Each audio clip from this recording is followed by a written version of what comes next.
नाम है विक्रमजीत सिंह और संसारवाणी में बहुत बहुत स्वागत करता हूं। साथियों, एक बार फिर से उपस्थित हूं स्वामी प्रबोधानंद जी के आश्रम पे। हिंदू रक्षा सेना के राष्ट्रीय अध्यक्ष भी है और महामंडलेश्वर भी है। इनसे कुछ जानकारी चाहूंगा। स्वामी जी, सबसे पहले तो स्वागत करता हूँ संसारवाणी में। तो आपका भी बहुत बहुत धन्यवाद। और सबसे पहले शुरुआत यही करूंगा कि ऐसा क्या आपके बयानों में रहता है कि किसी ना किसी रूप से विवाद खड़ा हो जाता है, विवाद भी काफी तीखे बोल रहते हैं, क्या कहेंगे सबसे पहले इस बारे में? ऐसा है कि अगर सत्य बोलना लोग विवाद समझते हैं तो विवाद समझने वालों का ये बुद्धि पर तरस आता है। मैं तो वही बोलता हूँ, मेरा जीवन इस बात के लिए प्रसिद्ध है कि मुझे सत्य बोलना है, धर्म पर बोलना है, राष्ट्र पर बोलना है, समाज की वास्तविक स्थिति पर बोलना है। ये भेदभाव मुझ पे भी नहीं आता, समाज का भेदभाव करूं या हाथी के दांत कहने के और खाने के हो। मैं जो अपना आचरण रखता हूँ वैसा ही बोलता है। लेकिन जितना सत्य आप बता रहे हैं कि बोलते कोई और तो नहीं बोलता ना। संत समाज से तो बहुत सारे चेहरे हैं, बहुत बड़े बड़े चेहरे में बैठे हुए हैं। वो लोग क्यों नहीं फिर सामने आते या सत्य नहीं बोल पाते? वो जिन्हें आप बड़े बड़े चेहरे कह रहे हैं वो बड़े बड़े सरकारी चेहरे हैं। आप सरकारी नहीं है? बिल्कुल नहीं हो। सरकार की किसी की औकात नहीं है पूरे देश की।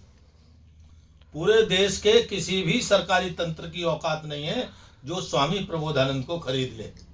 लेकिन जिन्हें बड़े बड़े चौरे कह रहे हैं वो सब सरकार के खरीदे हुए हैं। वो जिस दिन सरकार के खिलाफ बोल देंगे जेल में होंगे या उनके काले कारनामों के पर्दाफाश हो जाएंगे। इसीलिए उनकी मजबूरी है कि उन्हें सरकार के हिसाब से बोलना है, सरकार के एजेंडे से बोलना है और सरकार जो चाहेगी वो बोलेंगे। उन्हें धर्म से मतलब नहीं, राष्ट्र से मतलब नहीं, सत्यता से मतलब नहीं, समाज से मतलब नहीं। हिंदू धर्म का फिर जो चोला लेके घूम रहे हैं, अगर धर्म से मतलब नहीं है तो वो फिर काहे के लिए? भाई, हिंदू धर्म के चोले के नाम पर बोझ है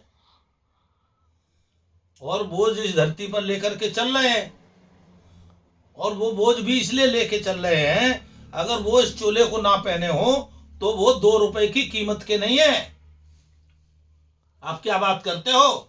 चोले के कारण से उनको ऐश और आराम, सुख और साधन मिलते हैं। लेकिन अगर आप उनकी पृष्ठभूमि में जाओगे, आप पृष्ठभूमि उनकी खंगालोगे ऐसे लोगों की, तो उनको 2 रुपए पर डे पर कोई नौकर नहीं रखेगा। ये उनकी हैसियत है। आज वो अट्टालिकाओं में रहते हैं, लाखों के गाड़ियों से चलते हैं, दुनिया के ऐश और आराम की जिंदगी जीते हैं।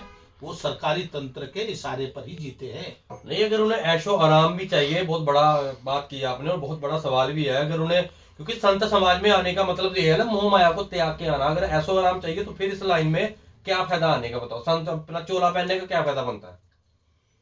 ऐसा है कि जो आप बात कह रहे हो ये सिद्धांत की बात तो ठीक है। सिद्धांत तो यही है कि आदमी को साधु जीवन में जाए तो संसार से जब विरक्ति हो जाए तभी जानी चाहिए। लेकिन वर्तमान स्थिति विपरीत है। और विपरीत ये है, अगर आप यहाँ सर्वे करेंगे तो 100 महात्माओं में से 90 महात्मा प्रभाव से आते हैं, यहाँ का ऐश्वर्य देख करके आते हैं। मुश्किल से 10 महात्मा ही आपको मिलेंगे जो स्वाभाविक रूप से, जिनके हृदय में वैराग्य पैदा हुआ होगा संसार से और महात्मा बने होंगे। जब यहाँ का प्रभाव देखकर, ऐश्वर्य देखकर महात्मा आते हैं तो फिर सारी जिंदगी यहाँ के ऐश्वर्य और प्रभाव के लिए काम करते हैं। और उसके लिए फिर चाहे सरकार की चापलूसी करनी पड़े, चाहे नेताओं के कदम चूमने पड़े, तो वो जो उनको जो करना होता है उसको करते हैं।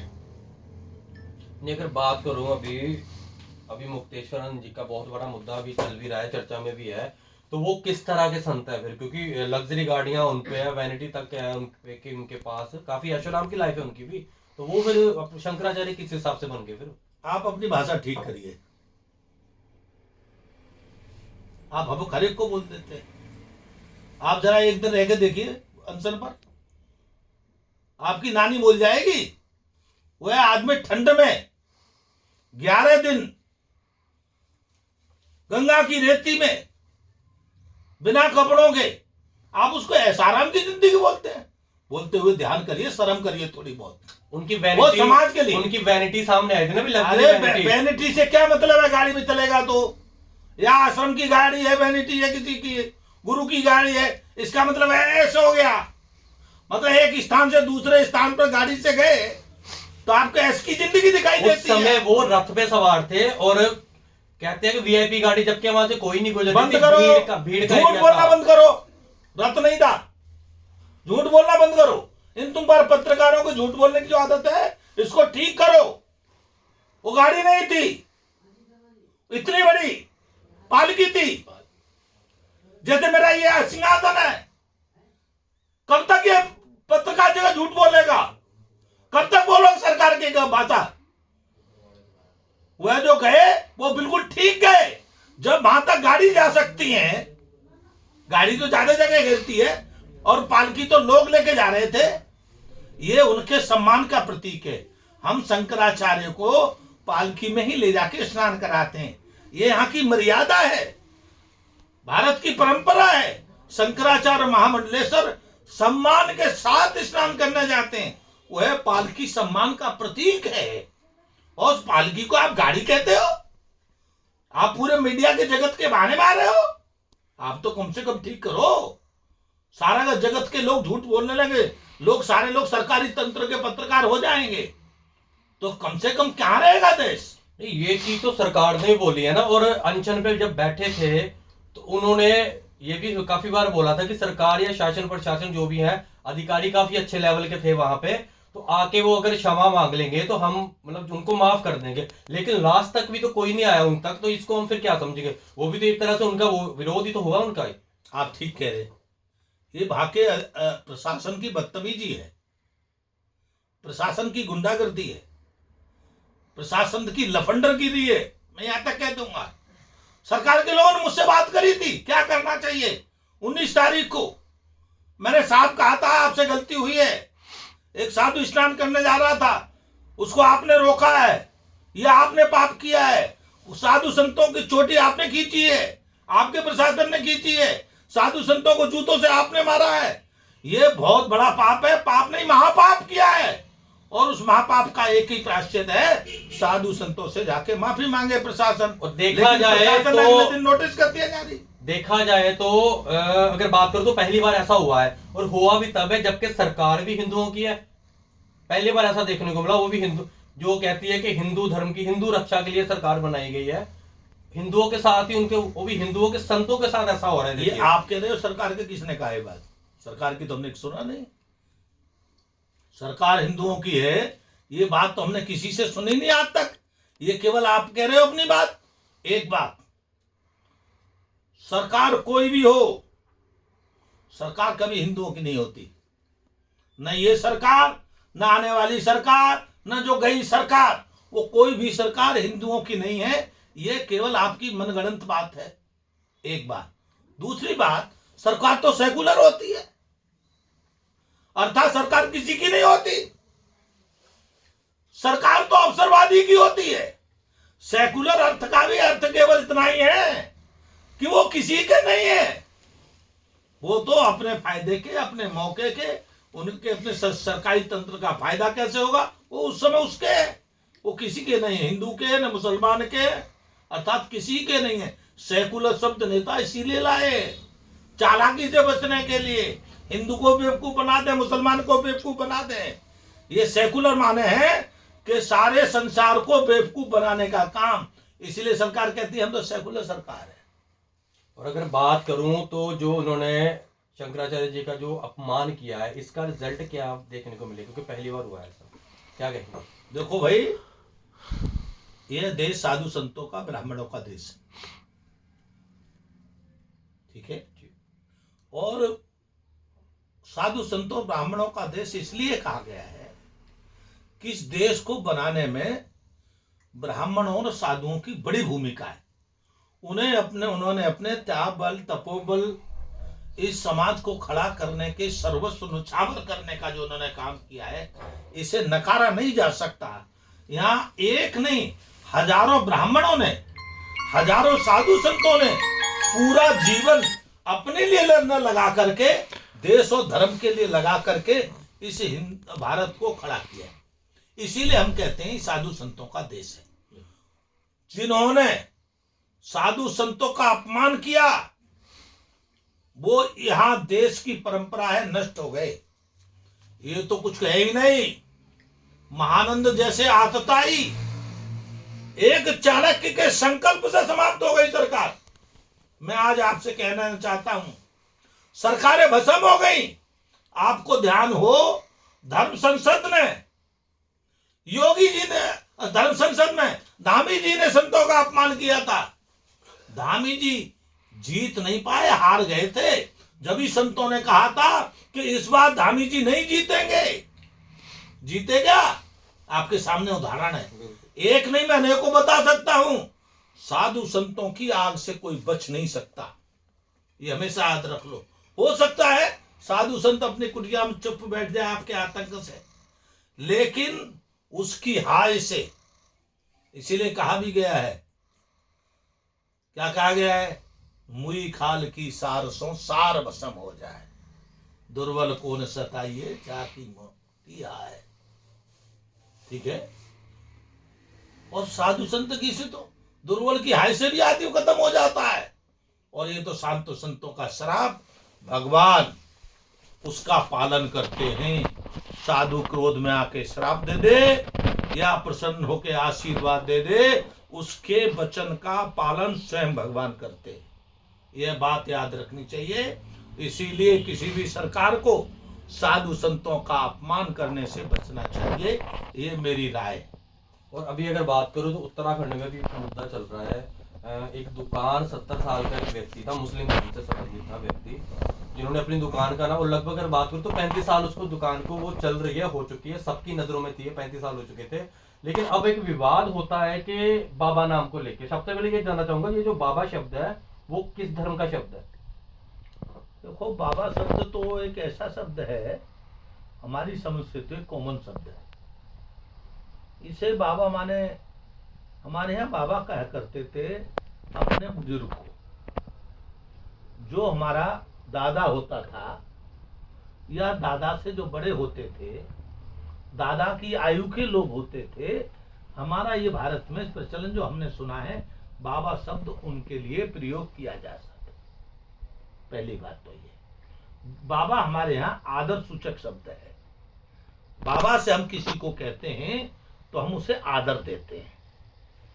ठीक है, पहली बात तो आदर सूचक शब्द है। दूसरी बात यह है, वहां तो तमाशा हुआ है उसके नाम पर।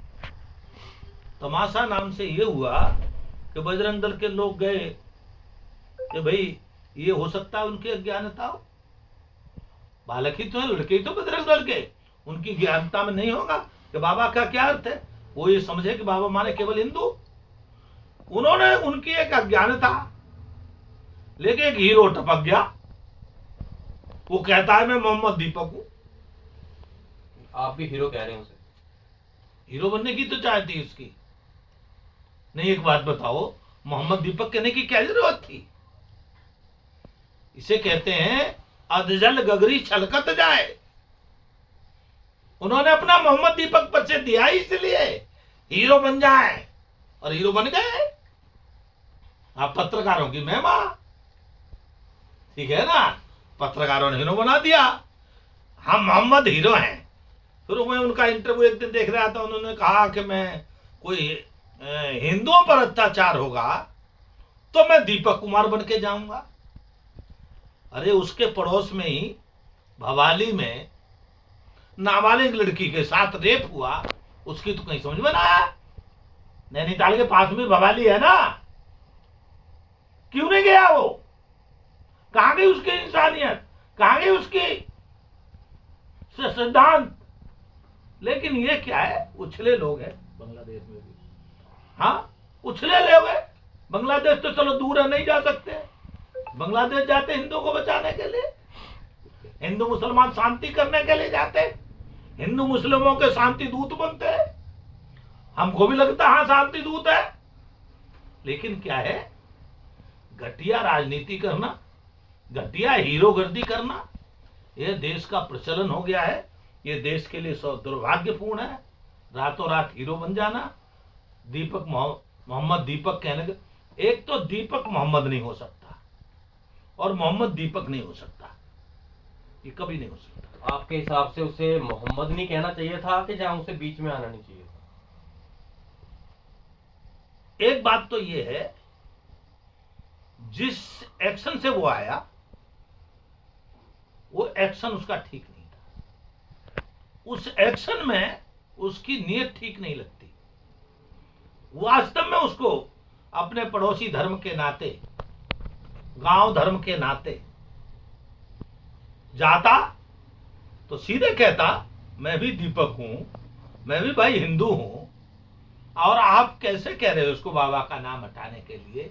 उन्हें समझाता, उन्हें कहता बाबा हिंदू ही नहीं होता, बाबा तो हम बुजुर्ग को हर एक को बाबा कह सकते हैं जो बुजुर्ग है, बाबा कोई साधु नहीं होता, बाबू बाबा बुजुर्ग होता है।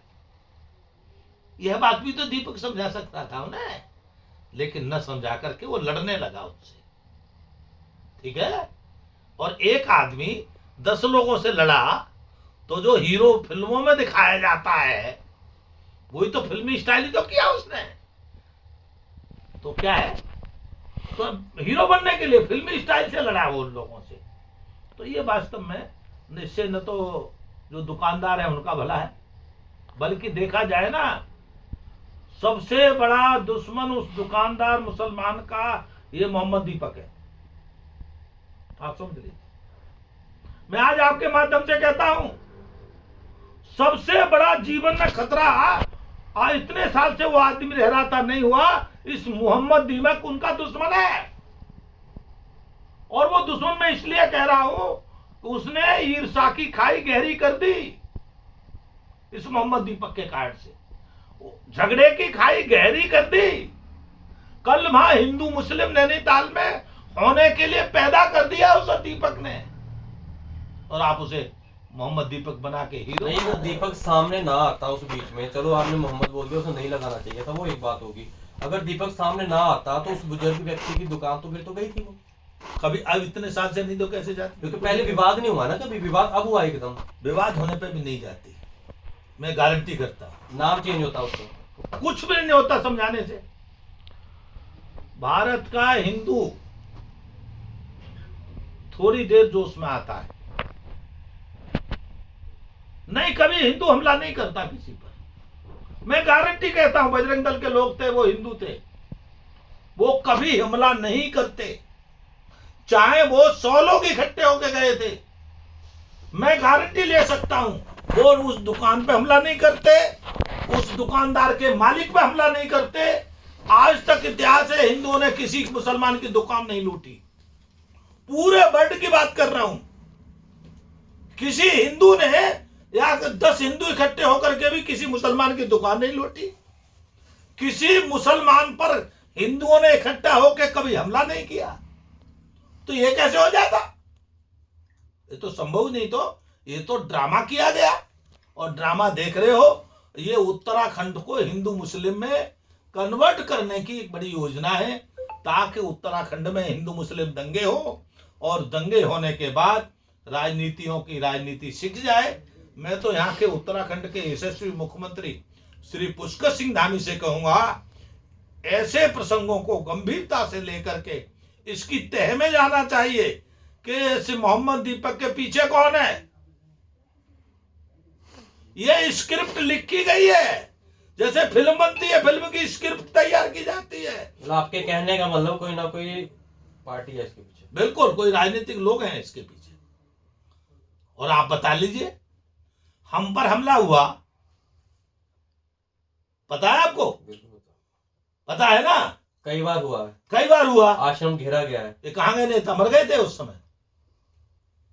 अगर इन्हें मानवता दिखाई देती है, एक नेता आया स्वामी प्रबोधानंद के पास, बताओ, हमारे यहां तो 500 लोगों की भीड़ चढ़ के आई थी, हम नहीं गए थे, लेकिन आपने एक नेता देखा आते हुए, आया क्या? तो ये कैसे नेता? ये नेता है? ये तो भाड़ है, नेता नहीं है। ये तो भाड़ है, इनको भाड़ कहा जाए तो कम नहीं है। ये अगर किसी वास्तव में मानवता चाहे तो न्याय की बात करते, और न्याय की बात करते होते तो ये कहते थे स्वामी प्रबोधानंद के पास लोग 500 लोग उनके आश्रम पर क्यों गए? आया कोई? तो जब से ये बात हुई थी, जब घेरा गया था आश्रम, तब से लेके अब तक किसी नेता या मंत्री का अब तक फोन भी नहीं आया आप तक? अरे कोई भी नहीं आया भाई, नेता कोई कोई भी आदमी भी नहीं आया। तो मतलब संत यहाँ पे सुरक्षित नहीं है फिर? संत सुरक्षित है या नहीं, ये तो बात आप जानो। आपको लगता है कि नहीं लगता है संत सुरक्षित हैं कि नहीं? अगर होते तो 500 लोग कैसे आ जाते यहाँ? आपसे मैं पूछता हूं। पहली बार आए, कोई परंपरा नहीं थी यहाँ पर आने की, ठीक है। दूसरी बात, पूरी हिंदू बस्ती है, 500 लोग यहाँ पर मुसलमान रहते नहीं इस एरिया में। इसका मतलब बाहर से आए, प्लान करके आए, और कोई कार्रवाई नहीं हुई, न कार्रवाई हुई और न कोई चिंता हुई किसी को। तो ये सब ड्रामेबाजी है, ये ड्रामेबाजी बंद होनी चाहिए। तो अब जैसे चुनाव भी आने वाले हैं, थोड़ा सा बात कर लेते हैं। तो क्या लग रहा है जनता क्या मतलब डिसीजन लेगी अपना, क्योंकि थोड़ा सा आप भी संपर्क में है कहीं ना कहीं। देखो अभी तो चुनाव बहुत दूर है और चुनावी गतिविधि अभी कुछ है भी नहीं, और यहाँ तो जन कितनी बार पलटे लिएंगे चुनाव तक। चुनाव में साल भर है लगभग, साल भर में तो कितनी बार रंग बदलेगी जनता। तो अभी से कुछ कहना चुनाव में क्या होगा ये कुछ ठीक नहीं मानता। इस बार मतलब टिकट की मांग तो नहीं रहेगी कुछ इनकी? जैसे पीछे जब सांसद के चुनाव थे तो संत समाज से आपने भी बयान दिया था, प्रेस कॉन्फ्रेंस की थी कि संत समाज से कोई चेहरा ऐसा आना चाहिए। तो इस बार तो कुछ नहीं आना। देखो भाई, हमने चेहरा कहा था, हम टिकट तब भी नहीं मांगा था, आज भी नहीं मांगे और कल भी नहीं मांगेंगे। हम उसी बात पर फिर अड़े हुए। हरिद्वार लोकसभा पर अगर किसी महात्मा को टिकट नहीं दिया तो हरिद्वार विधानसभा पे टिकट किसी महात्मा को लड़ाना चाहिए। तो क्या पता आप डायरेक्ट ना बोलना चाह रहे हो, जैसे सामने जो आता है जो टिकट देना चाहिए तो सोचे कि चलो इन्हीं को दे दो जो मांग रहे हैं। तो क्या पता टिकट आपके पास ही है। नहीं, मेरे पास तो नहीं है टिकट। अगर आपके पास हो टिकट मेरे पास तो नहीं है। मैं जानना चाह रहा हूँ कि सरकार सोचे कि चलो ये बोल रहे हैं, कुछ कह रहे हैं, चलो इन्हीं को दे देते हैं। कहीं कुछ ऐसा तो नहीं था ना? ऐसा है, मैं तो भारतीय जनता पार्टी के 1 रुपए का मेंबर नहीं हूँ भाई। वो तो भारतीय जनता पार्टी के मेंबर को टिकट देंगे, मुझे क्यों देंगे? 1 रुपए का मेंबर नहीं हूँ मैं उनका, ठीक है ना। तो मुझे टिकट क्यों देंगे? और न मुझे मांगने का राइट है, न वो मुझे टिकट देंगे। दोनों बातें, मुझे मांगने का राइट ही नहीं जब उनका मेंबर नहीं हो तो, और फिर मुझे ही क्यों देंगे? ठीक है। लेकिन हाँ, बहुत सारे महात्मा हैं जो राजनीति करते हैं, राजनीति में उनकी रुचि रहती है। हरिद्वार को तो मैं इसलिए कह रहा हूं, हरिद्वार को जिहादियों से बचाना बहुत जरूरी है। रोहिंग्या जिहादी 20,000 लोग हरिद्वार में बस गए हैं जो हरिद्वार पर कभी हमला कर सकते हैं, और इसको बचाना है तो किसी महात्मा को वहां पर चुनाव लड़ाना चाहिए, और जो है उसको कहीं दूसरी जगह मुक्ति करनी चाहिए। और लगता है कि वो बहुत 30 मार का है स्थानीय विधायक, तो फिर उत्तराखंड के पहाड़ में भेज के देखो उसे, किसी एक विधानसभा जीत के लाए तो एक तो विधानसभा बढ़ेगी, और मजबूत आदमी है, पैसे वाला आदमी है, पैसे से सब कुछ हो जाता है। तो उसको तो भारतीय जनता पार्टी का अगर वो वफादार नेता है तो पहाड़ की सीट जो कांग्रेस की सीट है वहां उसको भेजना चाहिए। तो वास्तव में वो पहाड़ की एक सीट जीत करके भारतीय जनता पार्टी का भला होगा। लेकिन होता तो उल्टा है ना, फिर पहाड़ में जीत के वो प्लेन में आ जाते हैं। अभी पीछे से काफी विवाद हुआ था पहाड़ प्लेन को लेके, ऊपर वाले तो नीचे आते हैं, फिर ये कैसे रहेंगे? तो नीचे वाले ऊपर जाए, इसमें क्या बात है भाई? जब पहाड़ के लोग मैदान में आ सकते हैं तो मैदान के लोगों को पहाड़ भी जा सकते हैं। ऐसा कोई प्रतिबंध नहीं है, कानूनी कोई प्रतिबंध नहीं है। मैदान के लोग भी पहाड़ पर चुनाव लड़ सकते हैं, लड़े जाके। पहाड़ भी तो हमारे भाई, मैदान हमारा, पहाड़ हमारा, हम दोनों हमारे हैं।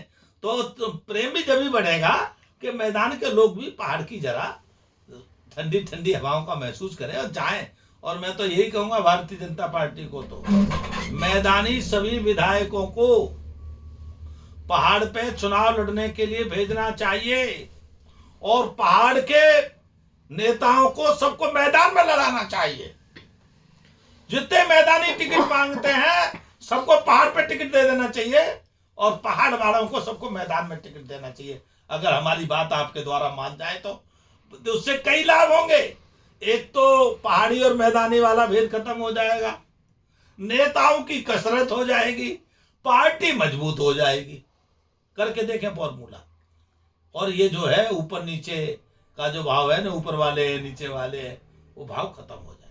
लेकिन ये एक इशारा कर दिया आपने सरकार को, मेरे माइंड में आ रहा है कि कल को फिर से अगर संत समाज से टिकट की मांग होती है तो कहीं ऐसा ना हो कि बाहर भेज देंगे। टिकट भी मिल गया और बाहर भेज दें। अब ये तो सरकार का, नेताओं का निर्णय, उसमें मैं तो कुछ कर नहीं सकता। मेरे हाथ में होता तो मैं कर देता, मैं तो सुझाव ही दे सकता हूँ।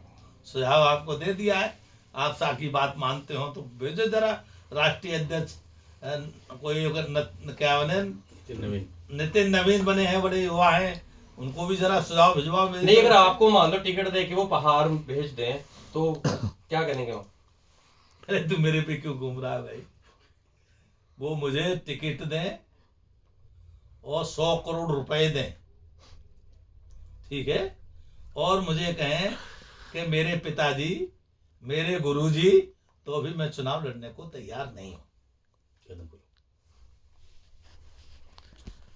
चलिए साथियों, इसी के साथ बहुत बहुत धन्यवाद करता हूं स्वामी जी का अपने समय देने के लिए, और आप भी अपने विचार सवाल हमारे बीच में जोड़ रखे। धन्यवाद।